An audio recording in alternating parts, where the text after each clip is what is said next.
Good morning, good morning, good morning. Hi, it is Tamaya Robles once again doing a random live as I usually do, but it's all good. I know it's Friday, a lot of y'all are out working, doing your thing. I don't expect too many people to be on. If you are, that's great. But let me do my formal introduction. All right. Good morning. This is Tamaya Robles. Welcome to my podcast, Coast to Coast Credit. I am Tamaya Robles. I am the owner of FixMyCreditNow850.com. I'm also a credit repair specialist, credit expert, whatever, whatever you want to call me. All right. But yeah, so today, Friday, I wanted to catch y'all, talk about these bankruptcies again. Again, I'm still getting new clients that have bankruptcy issues. Um, I guess this is a thing for y'all. I'm not mad at it. We need to get a handle on it. Everybody is having their own issues when it comes to what happened after the pandemic, financially, what's currently going on, what's your options, things like that. I always say credit repair first and first mostly. Okay. It's never usually as bad as you think it is. Definitely schedule a free consultation. FixMyCreditNow850.com. Okay. And I can help. I am not an attorney. I am a credit expert. All right. But we're going to go into the bankruptcies. And it's more so the reason why I wanted to do this is because, for the most part, I'm having what I know for a fact, which should be happening with bankruptcies, what they say when it comes to bankruptcies and how things are supposed to go seems to be different than what people are actually going through when they file for bankruptcy. And I just want to go over it. I told y'all before that I had a whole long detailed video I did on bankruptcies, and it just broke everything down. I thought it was mad cool. It explained all the different chapters, not all of them, I'm sorry, the main ones, chapter 13 and chapter 7. I did my little thumbnails and everything for it. And then I talked to my student, my former student, and him and I had this super long, very good conversation about what he's gone through. And then my client told me what he went through. And it's nothing what they say you should go through when it comes to bankruptcy. So I had to literally delete my video. I mean, it happens, right? It happens. But I had to delete my video and start over. So what I'm doing now is I'm just doing a live, and if you guys have questions or concerns, let me know. I'm going to still be very informative, but I am going to compare what I know to what I know my customers and my student and other people are going through. So if I'm saying something in particular, you've gone through a particular subject or, I'm sorry, situation, then definitely just say something in the comments, address it, because it could help someone else. You understand? Like, it can help somebody that's considering bankruptcy, that's already going through bankruptcies, and they're just a little confused and don't know. So again, I'm gonna just say what I know and what I've studied so far. All right. So, and I'm sorry, guys. Fridays are my busiest days. Like, everybody signs up with me and does the consultations on Fridays. So, I put my phone on mute. We should be good. All right. So, I'm going to talk about initially chapter 13 and chapter 7. If you want to know about the other chapters, leave a comment, let me know, and I will research it, because I personally don't know about the other chapters because nobody I know has filed for any chapter other than 13 and 7. But if you want to know about the others, let me know. It's just not as common. But yeah, just let me know, leave a comment. All right. You know me, I got my tea. You drinking tea or coffee, whatever. But yeah, I'm gonna sip on my tea. Now, what I was doing is I called the chapter 13 and chapter 7 a rich man, poor man bankruptcy. And the reason why I call it that is because, again, this is the knowledge based off of what they give us is a chapter 13 is usually for those that don't have enough assets to liquidate to go towards their debt. That's what a chapter 13 is. So what they do is, or what the court system does, is they basically put you on a mandatory plan of action payment agreement, right? And then the chapter 7 is for those that's the rich man's bankruptcy. All right. Again, I have a whole different view on all of this now, but again, I'm just telling you what they say, okay? So I call it the rich man's bankruptcy because if you make a certain dollar amount or you take the means test and they feel that you qualify for a chapter 7, they're also considering you have ways to liquidate money to pay towards the debt that you owe, right? So that's the difference. Rich man's, poor man's. Now, the means test. Again, the means test was going to be part of my other video, and if you know what a means test is, leave a comment. Let me know. I don't want to go into this long thing about what a means test is, and you already know what it is, right? But some people probably don't know what it is. So again, I'm just saying certain things for educational purposes, right?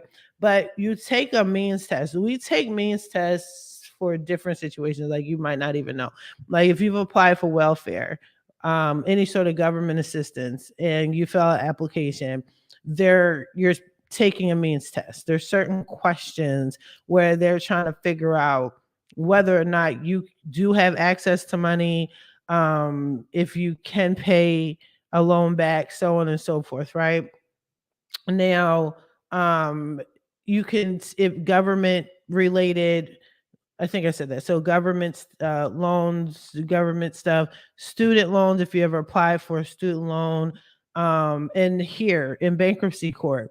So if you go to the US bankruptcy court and you file for bankruptcy and you're applying for a chapter 7, the rich man's bankruptcy, then what you have to do is you have to take a means test. Okay. Now, my peoples who have literally gone through everything, they did say the whole process. They went through the whole bankruptcy process. They said, yes, you do take a means test. Now, I'm going to go into detail what my student told me about how he specifically said certain things so he could be chapter 7, right? And mind you, he had nothing to liquidate, okay? But again, that's what they say. This is what's really going on in these streets, all right? Now, I'm looking at my notes because again, I'm trying to get y'all facts, but they say that chapter 7 is the most sought after chapter. One of the reasons why, again, chapter 7, rich man's bankruptcy, just try to think of the two, right? One of the reasons why is, hey, good morning, happy Friday. One of the reasons why they say that is because they said the application process and the whole bankruptcy situation with a chapter 7 is faster than a chapter 13. So let me briefly go into that. So everybody knows when you file for anything or you apply for anything ever pertaining to a bankruptcy, I'm sorry, anything with the government drags their feet. We know that, right? So their version of fast and our version of fast are two different things. And that does include a chapter 7. So they say a chapter 7, it could take 2 to 3 months for them to apply it and for you to go to court and for everything to be taken care of, right? With a chapter 13, the poor man's bankruptcy, it takes much longer. And I'm at this point, I just need to say allegedly. That's what they're saying on paper. When you look things up, that's what they say. But again, what my people are going through, something completely different. And then chapter 7 clears you out, right? So remember, I stated with a chapter 13, the poor man's bankruptcy, you have to be on a payment arrangement. With a chapter 7, you don't have to. So that's another reason why it's one of the most sought after bankruptcies. Okay, because you're filing, you don't want to owe anybody anything, right? And then you're one and done. Now, I do want to make it clear. I guess I should have said this in the beginning. Certain people file for bankruptcies for different reasons. Okay. I'm going to sip my tea again. And I'll definitely sipping my tea on this one because some people file bankruptcies trying to get away from certain things, which I get. And everybody that knows me and knows my business, Fix My Credit Now, a50.com, y'all know this is a judgment free zone. Okay, that's why I tell y'all don't have to tell me stories about how this happened. And I don't care, right? The issue is it's on your credit report, regardless of what your backstory is. So there is no judgment. I don't care. But you do have to understand the reality. The reality of the matter is certain things you can't avoid by filing bankruptcy. So if you're filing for bankruptcy because you're trying to get out of child support, alimony, some taxes that you owe, nah, son, that's not going to work. Certain taxes you can't avoid by filing for bankruptcy. Some you can, but most of them you can't. Child support, alimony, that's a huge no-no. And if willful misconduct, so if you have I'm with you. I'm with you. If you have let's say you beat somebody's ass, right? I mean, we're all grown here. You beat the shit out of somebody, you go to court, you willingly beat their ass, right? You chose to be an idiot. That's on you. Again, this is no judgment, but now you have a judgment against you. You can't file for bankruptcy to avoid that. Or let's say you got mad at your neighbor and you decided to destroy their property. Y'all got beef or whatever. Y'all go to court. There's a judgment against you. Bankruptcy is not going to save you. Okay, just so you are aware. And that's with both a chapter 7 and a chapter 13. Okay. So keep that in mind, but there's other things that you can obviously wipe the slate clean with when you apply for bankruptcy. If you owe credit card debt, if you owe most debts, and you're going to explain all of that when you file for bankruptcy, whether it's a chapter 13 or chapter 7, but with the chapter 7, it will go away. Chapter 13, it will fall under your mandatory payment agreement. Okay. Now, so one of the things that they do, so like I said, chapter 7 is supposed to be fast. It's supposed to occur within 3 months. And according to them, you have to sell your assets. Right now, let's briefly go into your assets. So you got your home, you got your car, you got your bank accounts, right? What else? Multiple vehicles, timeshares, things like that, right? On paper, what they're saying is they do not take your home. They don't even take the equity in your home, but they could take part of the equity of your home. All right.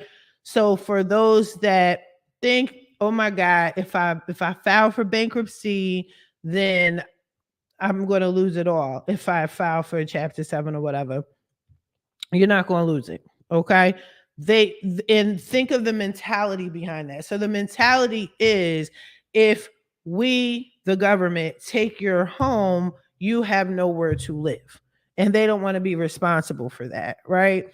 And if we take your car, how are you going to generate income to pay us back? Like, just think of it as logically as possible. So if you're hesitant to file because you think your home and your car are going to be taken, it's not. All right. So there's that. But if you have multiple homes, if you have multiple cars, recreational vehicles, all right, that's going to be taken because that could be liquidated and go towards the debt that you owe. Again, this is on paper. Now, my student and my clients say otherwise. Nothing got taken, right? Nothing got liquidated. Liquidation wasn't even on the table, but I'm explaining to you in a moment how and why they were able not to have anything taken and still get that rich man's bankruptcy, which is a chapter 7. All right. So, a chapter 7 does stay on your credit report for 10 years, right? It's discharged quickly, but it stays. You get that eyesore, okay, on your credit report for 10 years. Bankruptcy is the chapter 13, the poor man's bankruptcy. It stays on for 7 years. All right. It stays on for 7 years. And we'll get into that. All hope is not lost. If you do have to file for bankruptcy, don't think you gotta give up and life is over. It ain't, that's not the case. Okay. We'll get into that as well. Now, we're going to talk a little bit about a poor man's chapter, but it's pretty much identical to a chapter 7 on paper. Okay. So with a chapter 13, the poor man's freaking bankruptcy, um, you may apply for a chapter 7 after you take their means test.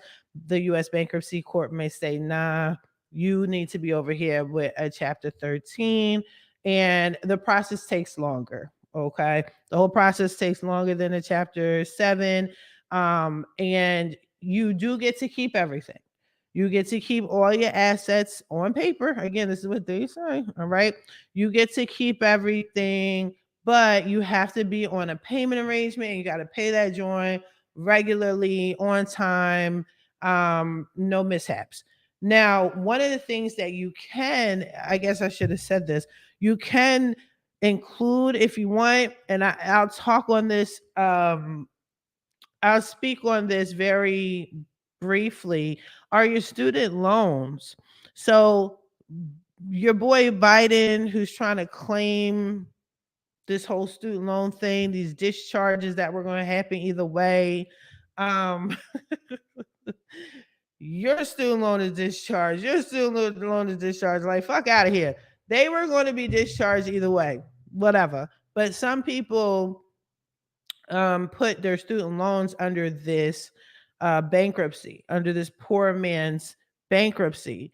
The problem with that is you're going to court again. You have to go to court again on paper, because my customer didn't go through this, but on paper, you have to ask the court again for permission. You have to ask the government again for permission. Not only are you asking for permission to get on a payment arrangement and not have to deal with your debt, you also have to ask their permission to get a government loan on your under your payment arrangement, under your bankruptcy. And they can say no. They can say no. A little quick story. I have a client now who filed for chapter 7. He had the rich man's bankruptcy. I don't know his background. I didn't ask any questions. It has nothing to do with me. All right. But he said that the debt that he has under the bankruptcy totaled like over 100,000. And I'm like, wow, that's a lot. What the hell is that? And he was like, oh, that was just, most of it was my student loan. And I said, oh my God, so if you take the student loan away, how much debt did you have that fell under the bankruptcy? And he said, oh, barely 10,000. And I said, sir, like, sir, you didn't need to file for bankruptcy. You really didn't. You could have handled your student loans one way, because there's so many options, believe it or not, out there. He could have been under an IDR program. I don't know what his medical situation is, but he could have had his student loan discharged. He could have seen if his school was on the list for discharges, anything but putting it on your student under your bankruptcy for the next 10 years. Because remember, rich man's bankruptcy, 10 years. And the guy was like, really? I could have done that? I didn't know. Nobody told me. They don't teach us this stuff, right? So you got to figure this out yourself. But if you have $10,000 worth of debt, don't file for bankruptcy if you don't have to. I mean, if that's your twist, you guys are growing, you want to do what the hell you want, then fine. But I strongly recommend you do not do that. It's not worth it. Okay.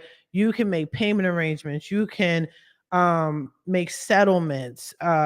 You can dispute it. And there's so many other things you could do, even if it's 50, 60, $100,000 worth of debt. But when it's a number that low, you don't want to do it. Anyway, let me get off of that and just keep it pushing. Now, so with the chapter 13, they're basically going to take all of your debt, And then you have to be on a payment arrangement. You got to stick to it. And at some point it gets discharged, and then again it stays on your credit for 7 years. And you keep all your benefits. Oh yeah, and they're saying that you have to make a payment plan for your collections. That's what it is. You're also assigned a trustee by the court. I know that with a chapter 7 you do. I'm not sure if it's a chapter 13. I actually didn't look that up.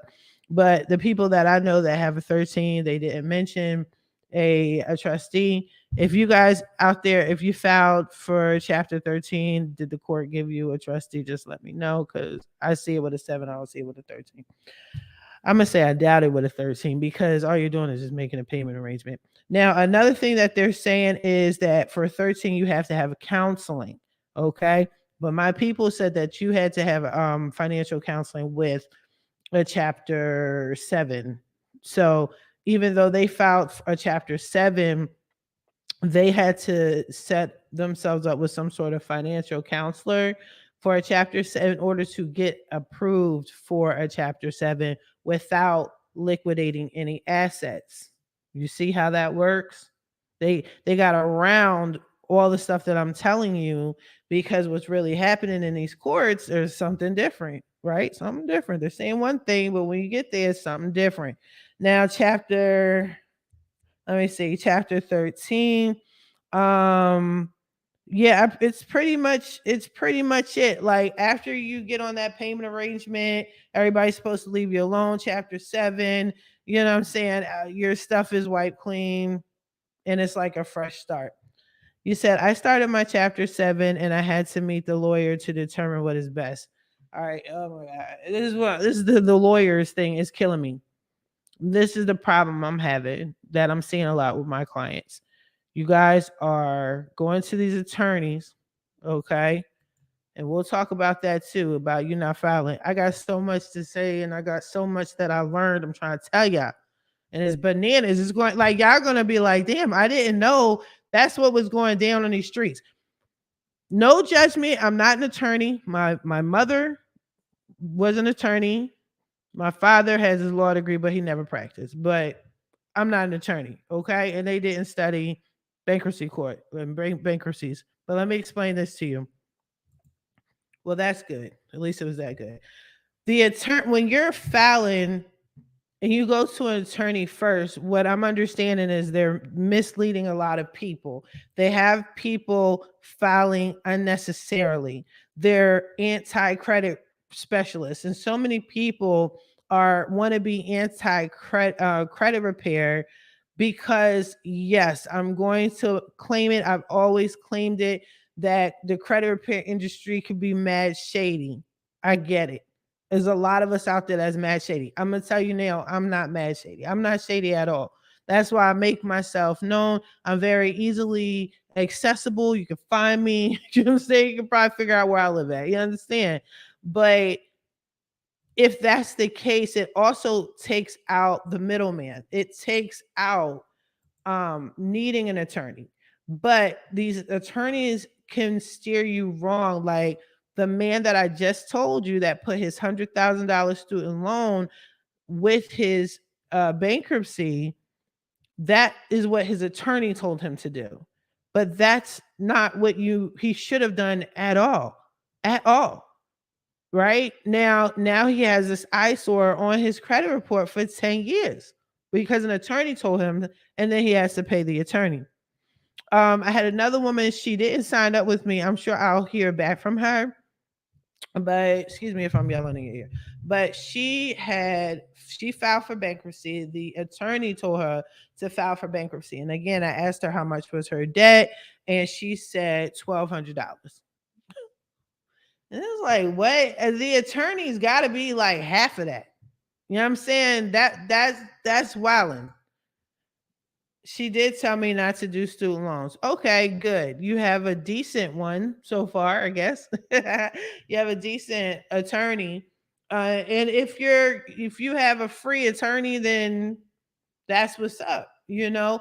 But you you don't need to file. Now, I told y'all the facts, and we're going to get into this means test in a little bit, but let me just explain.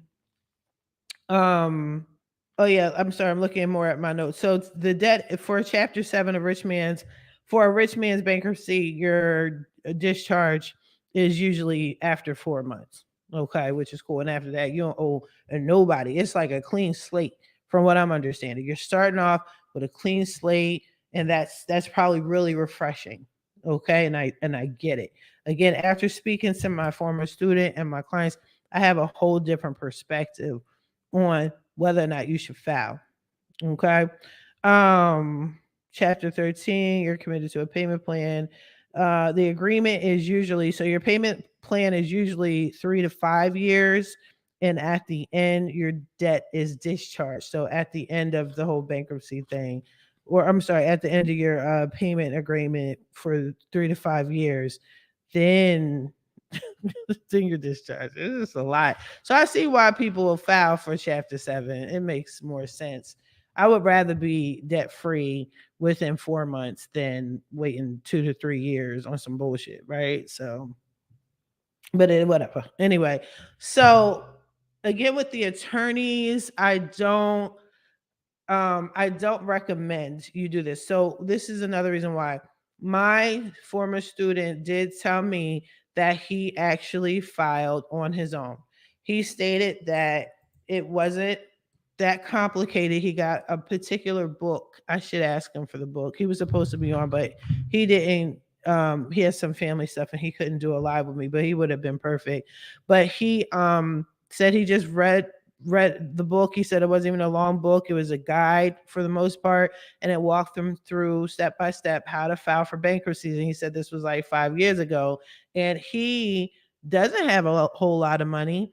And he got approved for a Chapter 7. So now we're going to go into what really goes down. Okay, so from what I'm hearing, a lot of people go to an attorney. The attorney's like, yes, put all your debt here and do this, do that, whatever the case may be. And the end result is it's not necessary. A lot of the things that are being placed under the accounts that's placed under your bankruptcy don't need to be basically put in your under your bankruptcy. It could have been resolved.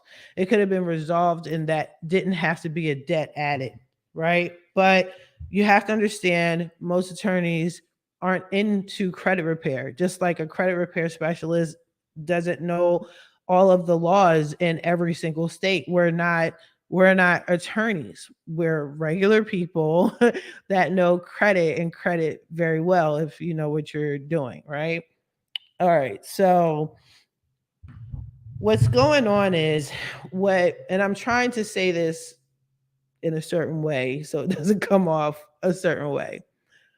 Um, if you feel that you want a fresh start and you feel you need to file a bankruptcy and you don't want any connection to your debt, file for Chapter 7 if you can. Now you're going to be like, you just told us all this shit about the means test or whatever. Again, so the way it was explained to me is you take the means test. They're going to ask you certain questions. So if you're emphasizing how broke you are, right? You're more inclined to get approved for a Chapter 7. That's what has been expressed to me. And I'm just saying things without saying things. Okay. So it's like, yeah, I got all these debts. I have this, this, this, this. Okay. Well, how much do you make? Well, I make this much. See, I'm fucked up. See, I need a fresh start. See, I need to file for bankruptcy. Right. So you're more inclined to get approved for a Chapter 7 that way. Answer those means tests accordingly. And we're going to get into the means in just a second. Now, if you're like, I got all this debt, but I got a job, I could do this, you know what I'm saying? I get child support, I get this cash here, here, and here. Well, all right, you have the means to pay back all these people we get that you're broke, but you have enough where if we put you on a payment agreement, then you can definitely pay this debt back. What are you saying, Miss Phillips? Yes, that's true. From my lawyer, she mentioned any money under 50,000 wasn't an issue for the check. It sounds like you need to keep this attorney around.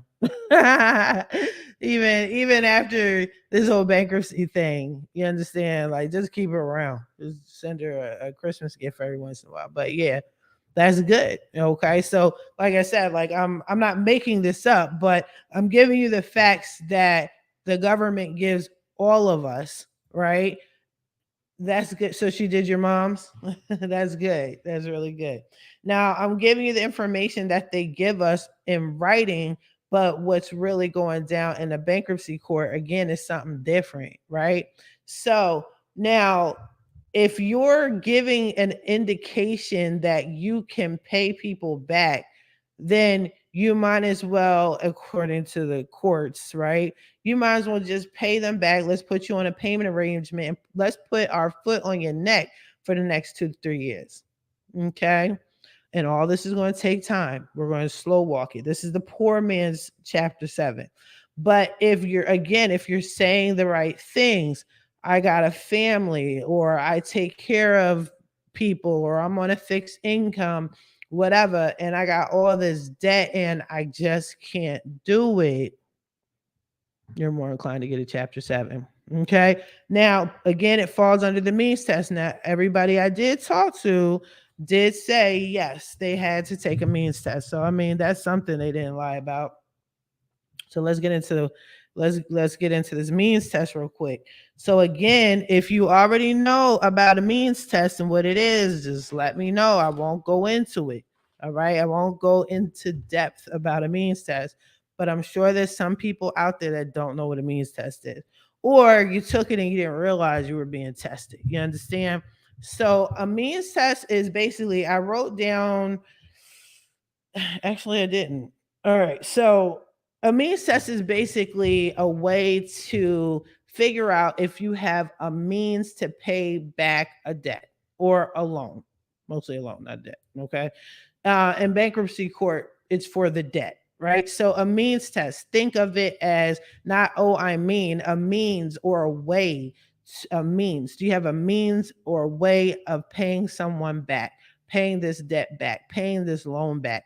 And if you're like, nah, I can't do it, son, they're gonna be like, all right, cool, cool, cool. We got you. Take this test first, answer a few questions. Now, a lot of us are very good people and we're good. I appreciate y'all. You guys are amazing. And it's great that you're good people and you're going to answer all these questions correctly. Right? Here's the thing. The system is against you. All right. The courts are against you. Credit is against you. The FICO is against you. Everything is not here for your benefit. Right. So if you really need to file for bankruptcy and you really want to start over and you prefer a chapter 7, say what you got to say and do what you got to do to help yourself. That's the nicest way I can say it to you. Okay. So if you have to take a means test, I wouldn't tell them about your rich uncle who gives you a couple $1,000 every once in a while. I wouldn't tell them that. You understand what I'm saying? I wouldn't let them know that you have a means of paying anything back. All right. That's now, if you want to be super honest and be like, every time I lose a tooth, the tooth fairy's dropping some bags under my pillow. That's on you. Then you're going to be on a poor man's chapter 13. And just don't forget I warned you. All right. So a means test. So I'll give an example, a super example. All right. About a means test. So way back in the day, I was young. I was mad dumb. Okay. I was real stupid. I was a kid. And I decided I was going to briefly go to college. So I'm like, all right, might as well go to college. I ain't doing shit with my life. So I went to college. I went to that financial aid office, dear God. Now, when my mother was in college, I was with her because she dropped out and went back to college when I was a preteen, and then she immediately went to law school. So I always was at Temple University with her. One time Philly, y'all know I'm from Philly or whatever. And one thing that burns a hole in my memory is in my brain is that financial aid office. Like, Jesus, I remember sitting in line for hours with my mother anyway. So that's what I did. I went to the financial aid office and I was like, yeah, I want to go to college. And they were like, cool, answer these questions. And some of the questions were, how much money do you have? Do you have a job? How much money do you make? Do you have any children? What's your household size? So on. What do your parents do? What's their educational background? Did you go to college? Did you complete college?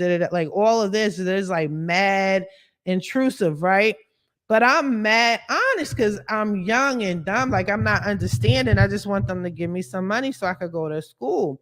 So I'm honest. Like, I got my high school diploma. My parents, they are attorneys, and they have this degree, that degree, and they're like, well, how much does your mom and your dad make? And I don't know, and I'm just guessing, like, six figures. I'm going on and on, right? Like, I don't know better.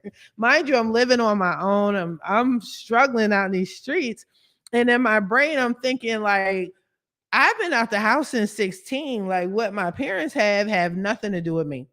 So I submit the application, instantly denied. Like, denied, right?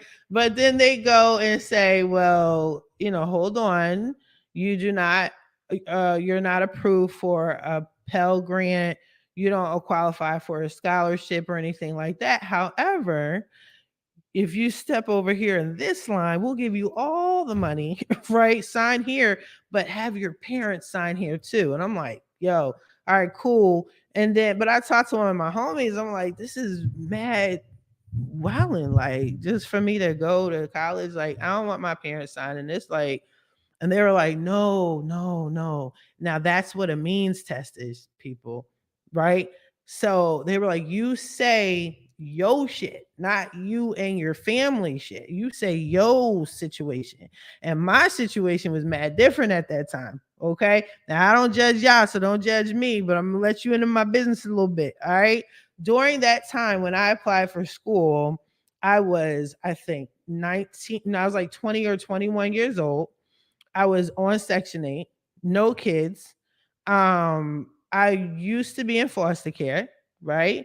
Because long story, we could get into that if anybody wants to know that background. I'm an open book. I don't mind sharing. But for the sake of this conversation, I'm gonna just keep it short. But I was on welfare at one point. I lived in a shelter. I was homeless at one point. Like, real talk. Like, this was my personal situation. And where I was at that moment, I just got finished dropping out of barber school. Like I said, I was young, dumb, ain't care. I was always like a free spirit, just doing what I felt like at the moment. And at that moment, I felt like going to college. Um, and then my friend was like, you need to say that on your test. So I said, on the test. So I'm like, okay, I didn't know they needed to hear all my business, but I was like, all right. And sure enough, when I went back and retook that test or filled out the application, which is actually the means test, I was honest. I said, they were like, how much is your income? I was working for a daycare. And, back then that was like barely minimum wage, right? And then they were like, well, were you ever a foster kid? Were you ever adopted? Were you ever this? What about your parents? And when it came to the parent question, I said, I don't know. I have no connection to them. I don't know what their income is. If you were in a bind, would they be able to? Fuck no, they won't help me out. They kicked me out. That's why I was in foster care in the first place. Once I kept it a buck from my perspective, right? Just from my life and my life only, man, I instantly got approved for a grant, right? Not even a scholarship. Like, they threw money at me like, yo, this chick went through it in life. You know what I'm saying? And that was the means test. Like, I said that story for a reason, because when you file for bankruptcy and you're trying to apply for a Chapter 7, you're going to have to take a means test. to see if you have the means to pay this money back. All right. But you want to go in there mad broke. Like, even if you got it, you ain't got it. Okay. Because they're going to get you for the next couple of years. So you ain't got it. You got it, but you ain't got it. You feel me? All right. That's how you play the game for what it's worth. And if you guys pay attention to any of my videos, again, I'm on YouTube, FMNCN 850. All right. Fix my credit now, 850. All right. Check me out on YouTube. Check out my videos. I have my videos posted everywhere. But if you don't catch on to anything that I'm saying in these videos, the overall consensus is the system is not here to help you. It's not. How is it here to help you? When I did a YouTube video, I got pages. Like, this is notes. You can't see, right? Like, it's mad blurry, but I got notes on what they say a bankruptcy is, chapter 13 and the chapter 7. Meanwhile, when y'all get y'all attorneys, when y'all walk into the door of the U.S. Bankruptcy Court, everything that I said goes out the window. But yet, they're here to help you? No. How are you helping me when you got your foot on my neck for the next 7 to 10 years? You want the world to know on my credit report that I'm irresponsible or I ain't got it. That's not going to help me for years. So here's my thing. I get starting off on a clean slate. Do what you got to do. But keep doing it. Don't stop there. If you really have to file, it's going to be on your credit report. It's going to be on there. It's going to be on your LexisNexis. It's going to be on your Sage Stream. It's going to be on all those other check systems. It's going to be on all the other credit bureaus that you don't even know exist. You hear me? The beautiful thing is most places don't check all of those other credit bureaus. What do they check? They check the main 3: Experian, Equifax, TransUnion. What is your credit report? Your credit report is a report. That's it. It is just listing your information. It is data.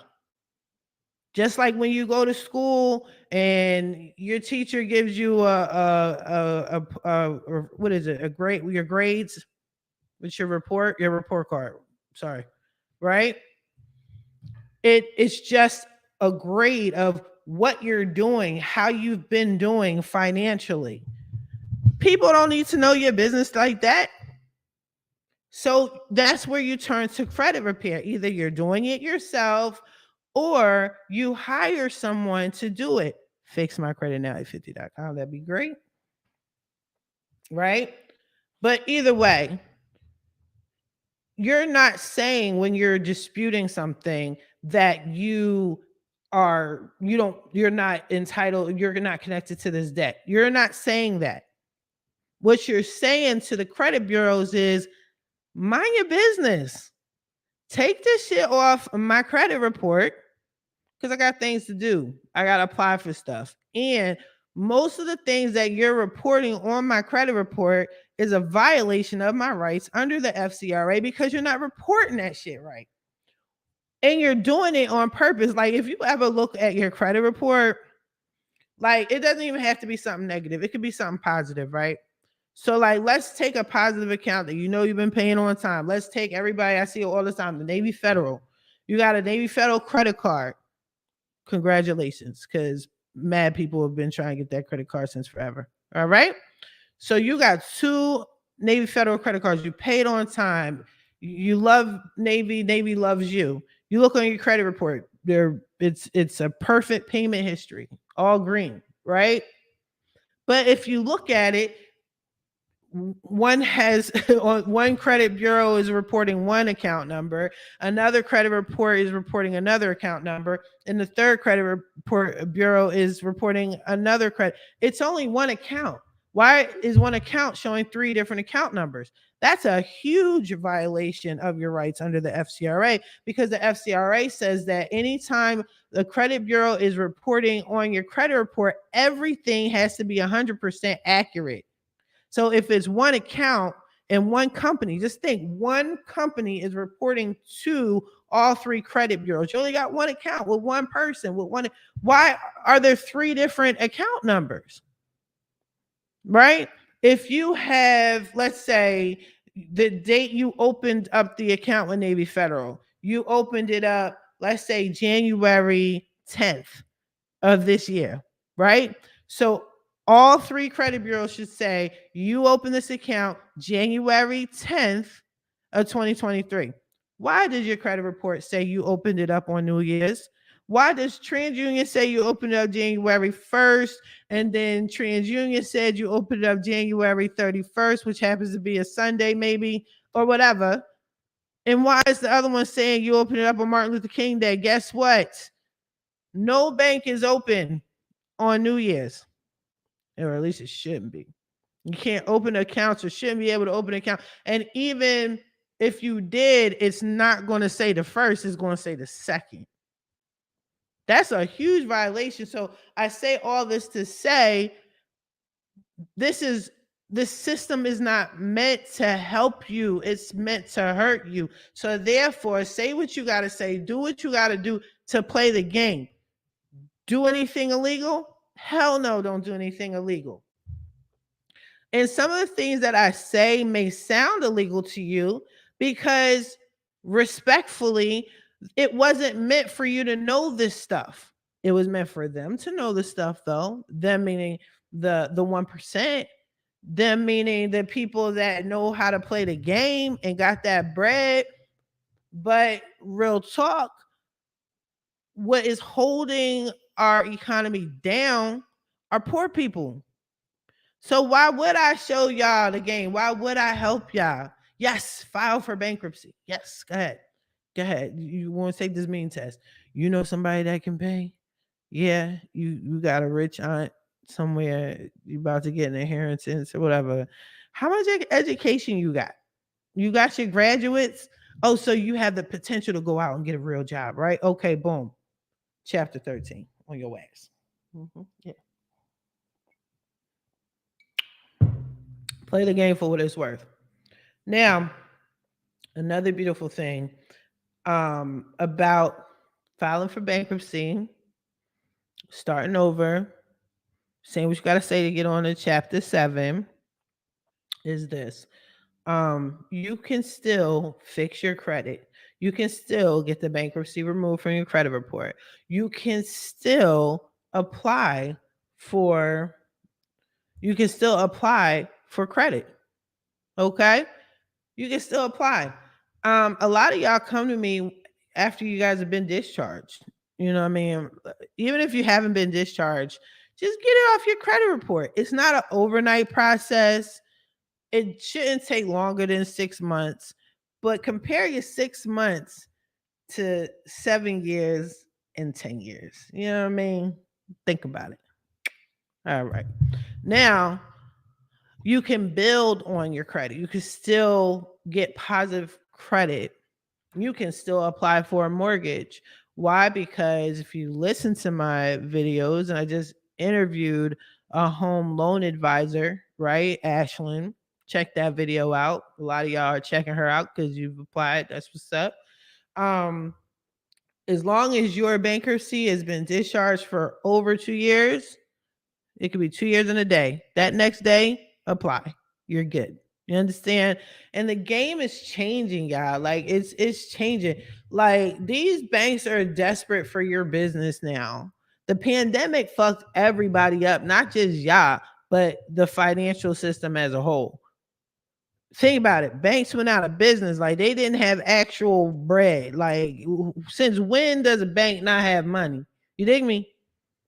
Like banks went out of business. Then the fintech companies came through. They picked up where the big banks didn't. We're getting approved out in these streets with a bankruptcy, with the collection, with the charge off, with missed payments. You dig me? Because these are the people that know the game and know how to manipulate the system, just like the system has manipulated your life. And it's not illegal. It's just some shit you never heard of before, but I'm telling you. I'm telling you, get that crib with the bankruptcy. Don't stop yourself. Okay.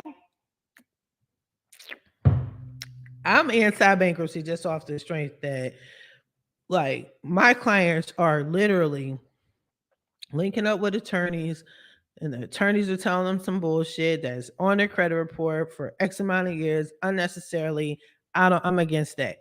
Then I'm against the fact that this shit is on your credit report for 7 years, 10 years, and a lot of people don't do anything about it. I'm against the fact that some people have filed for bankruptcy, walked in a bankruptcy court. This literally has happened, right? Like this is real talk. They walk into bankruptcy court, file, I guess go home, sleep on it, wake up the next day like, nah, son, we shouldn't have done that. Let's go back and renege that joint. They go back in, the court say, okay, you got your application back. 30 days later, they look at the credit report and they see they got a bankruptcy anyway. That's why I don't mess with it. And then y'all are coming to me boo-hooing off the strength, and I can't do anything about it. Like, this is a shady situation. It's either you listen and you do something about it and you structure a plan, or you just wait it out and stop complaining. That's all I got for you. That's all I got for you right now. All right. I was supposed to talk about the means test. So, I mean, in a nutshell, that's what a means test is. Say what you got to say to get what you want. Everybody else does. The system's going to do it to you. But you want that house. Like, make a plan based off of where you want to be in the future, so you can build from there, from now until then. So it's like, give yourself, you're on a bankruptcy and you got 7 to 10 years. That sounds like a jail sentence. Real talk. How much time you got? 7 to 10 years. You're in jail. You're in fucking jail. You're in financial jail, especially when you don't do shit about it. But anywho, I digress. Now, let's say you file for bankruptcy and you're upset, like, dang, this is on my credit report. Yes, it is going to drop your credit score. It's going to drop to the floor. Okay. So if you had good credit, just brace yourself. You were in the 700, 800s, boom. Now you lost about 150 to 200 points. All right. Just understand that. So you want to try and get that shit off your credit. Get some credit repair action, get that bankruptcy removed. Okay? Do it yourself or hire Fix My Credit Now at 50.com. If you don't want to bang with us, go somewhere. Just get your credit fixed, right? And then start working on your plan. So what's your plan? Well, I would like a house within the next 2 years. All right, cool. What else would you like? Well, I want some credit cards. I want to start my business. I want to do this, that, and the other. Oh, so you want some more credit. Cool. Right? But have a plan. So you're making time to fix your credit. If it takes you 6 months, damn it, just do it, because you have a bigger plan, right? You got family. If you don't have family, you got yourself. You have plans for yourself. You got plans for your children, your grandkids, your community, whatever your thing is, whatever your motivation is to move forward, that's what you're working towards, and that's what you need to plan for. Don't cry over spilled milk. Don't worry about the fact that you got this bankruptcy. All right? Worry about the fact that you need a motherfucking plan. All right? I'm saying that to wake y'all up. Have a plan. So, credit repair. Then you might, after that, you might want to start applying for credit, which is okay. And again, credit has changed since the pandemic. We got the FICO 10T and popping off. 10T. Okay. 10T is going back in time. But guess what? Don't fret. A lot of people, a lot of companies are not caring if you have negatives that's 2 years old. They're worried about the new stuff. Like, how have you been paying for stuff? You paying on time? Okay, you got new collections, like new, not something that happened 2 years ago during the pandemic when we knew that everybody was fucked up anyway, because we were fucked up too as a bank. Don't worry about that. All right. And then you will see, even though your score is going to drop, if you get that bankruptcy removed, your credit score is going to recover. Just be realistic. Like, stop coming to me, in your consultations, like, yeah, I paid you, so and you got 2 weeks to fix my credit. Listen, we're at the mercy of the credit bureau. This game is rigged and it's supposed to work against you. Chill, chill regular, and get your credit fixed and complete the plan. Okay, let's be realistic. Be realistic about how much you got to pay for it. Everybody's different. I have payment arrangements as needed. It just depends on what's on your credit report, right? The harder the item, obviously more work is needed to put in, right?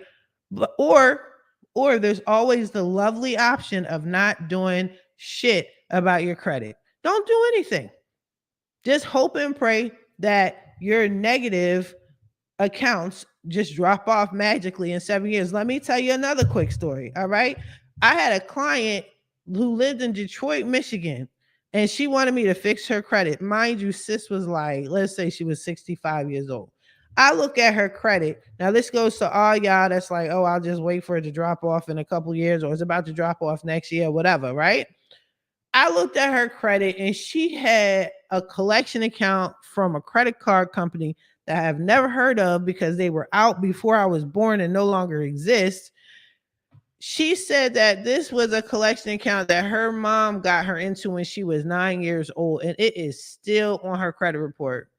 And she said, oh, I thought it would fall off. And this is one of the things that was holding her score back. And the trifling thing was, if you look at the credit report, it says when it was last updated. They update this shit on her credit report every month from the age of 9, and sis was 65. So if you want to play that game where I'm gonna just wait for this joint to fall off, that's within your right, and good luck and God bless you. You're not going to get that much credit though. With that type of mentality, you're not going to get much done if you're trying to nickel and dime me. And that goes to my partners too, that my referral partners, I appreciate the referrals. I truly do. But stop trying to tell me how to run my company and stop trying to tell me to lower my prices. You know what the clients want? They want free. And I have given free services before and still had complaints. So if you got a bankruptcy or two, I have a woman who has 4 fucking bankruptcies on her credit report. The system is not built for you. And when she told me how she got 4, the courts did that to her, yo. The courts did that to her. Like 2 of them weren't even like 2 were legit hers. The other 2, like she got bad advice and then she filed and then she talked to the courts and was like, I never wanted to file. And they were like, we don't care. It's on your credit report. Yeah. It's a dirty game. It's a dirty game, son. Anyway, I'm gonna get off of this, John, because I'm like rambling, but giving y'all the knowledge. And I know some of y'all just periodically hop on, but you could check this video out later. Okay. Get the knowledge. Should you file for bankruptcy? I gave you enough information to figure that out. I am now personally changing my view. If you need a fresh start, you need to start over. I get it. I'm down with that shit. But say what you got to say to get what you want. That chapter 13, man, that's some shit. That's some shit. If you try to avoid the chapter 13, yo, take that means test. Say you have no means, okay? No means to pay this debt off. Use your brain, people. Or you can be honest, be like, yep, my parents got money, my cousin got money, my grandma was going to leave me a couple $100,000. Say it. Say it. I don't even know why you need to tell the government more than what they already know, but whatever. Anywho, I'm gonna hop off. It's Friday. My clients have been calling me since I've been on here. New clients, old clients. His payday Friday. So yeah, definitely hit me up. I'm working all day, all night, because that's how my Fridays go. Fix my credit now, 850.com. If you can, please hit like and leave a comment, subscribe to me on YouTube, which is at FMCN, Fix My Credit Now, 850. All right. Check me out on TikTok. It's the same handle. Email me at fixmycreditnow850.com. I'm sorry, fixmycreditnow850 at Yahoo, right? Set up a free consultation with me. You get 30 minutes of free talk time. I know I'm a great person to talk to. I love talking to y'all as well, but we're not going to talk for like hours and stuff. That actually happened a couple of times. Like I just had mad conversations with y'all. You guys are really cool people and interesting to talk to. And I love talking to y'all. You guys are really fucking cool. But we got to handle this business first before we get cool with each other. You understand what I'm saying? Like, let's take care of this credit first. Let's figure out bankruptcy or not. Okay? Bankruptcy or not. And if you do feel you need to go file for bankruptcy, it's okay. You can still get some credit. You can still get your credit fixed. All right. All right. Now I'm going to wrap this up for real. Real talk. You guys are great. We look forward to doing business with you guys. And I will talk to you later. Enjoy your Friday and enjoy your weekend. I'll talk to y'all later. Bye bye.